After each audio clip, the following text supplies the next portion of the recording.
Meet my portable retro gaming drive. Now, to the ordinary folks out there, this is just a Seagate Firecuda 2TB hard drive. Good hard drive. This is one of the Wakanda editions. It was on sale and I managed to pick it up for about $99 Australian, which was a pretty good buy just for a 2TB hard drive. But it's not what this device actually looks like that's special, it's what's inside it. And I want to showcase to you guys how you can potentially set up your own drive like this. Shout outs to TechDweeb who did a similar video on a different drive. Just wanted to show what I did a little bit differently and share it with you all. Alright, cheers. First off, a couple of worthy things to note. This method of emulation is a little bit more pricier compared to buying a handheld retro emulation device.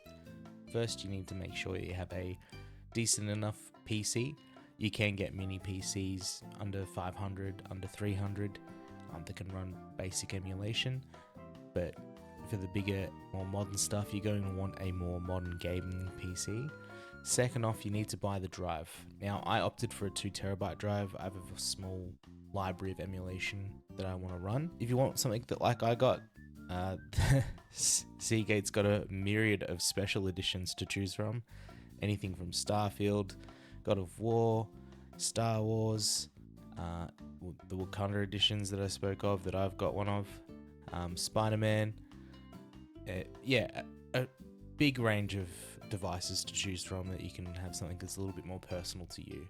Now, this part of the process is probably the longest part, installing the front-end system for your emulation. There's a slew of different programs to install. You've got options like Playnite here, which can link your Steam library. It supports some emulation as well. They do have themes and a myriad of other options that you can tweak to make it a little bit more personal to you. You've got Hyperspin, which is pretty popular on a lot of pre-made devices by brands like King Hank that you can see out there that come pre-installed with games, and also this is the emulation front end. There's a whole slew of features, themes.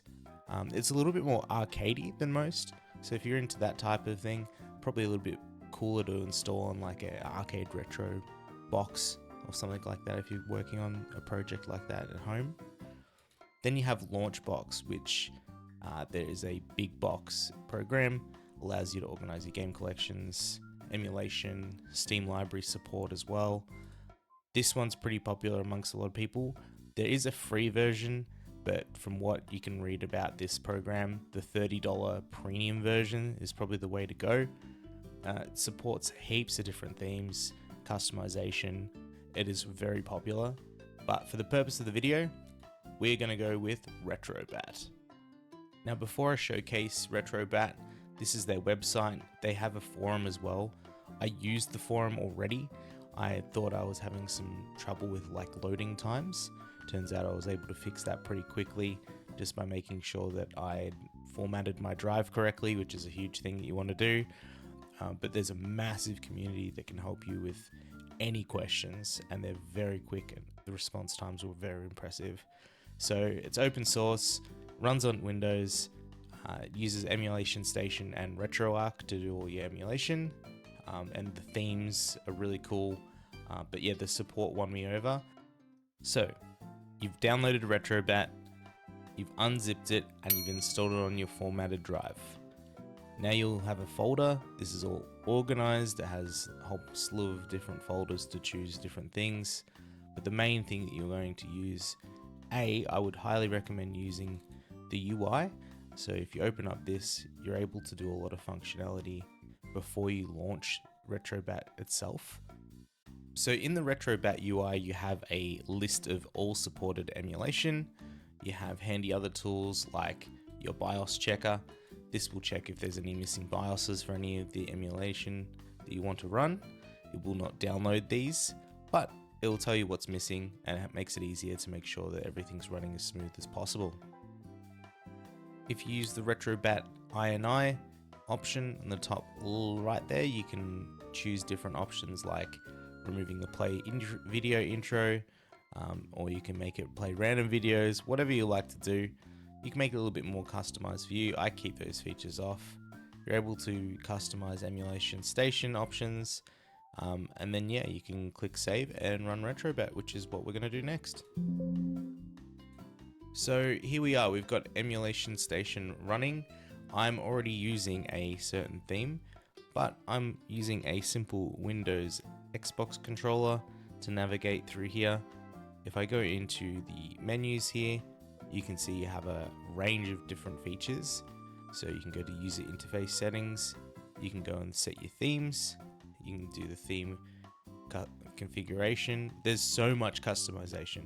You can spend lots of time in here making the emulation station truly yours, which is really, really cool. The best part about this emulation front end is that you can customize it and fill it as much as you want. So I've got a couple of PlayStation titles personally. I have a couple of PS2 titles.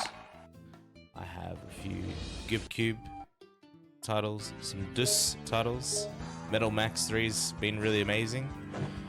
There's been an English translation version.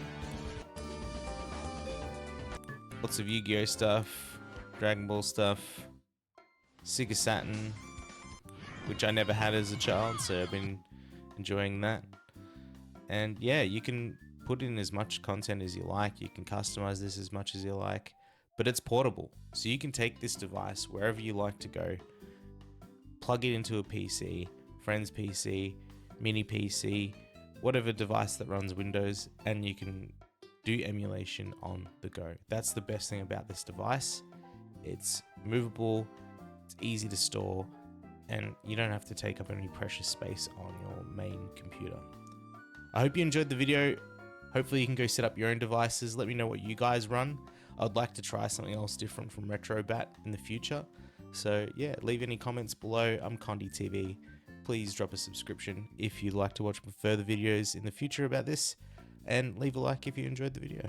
See you around. Peace.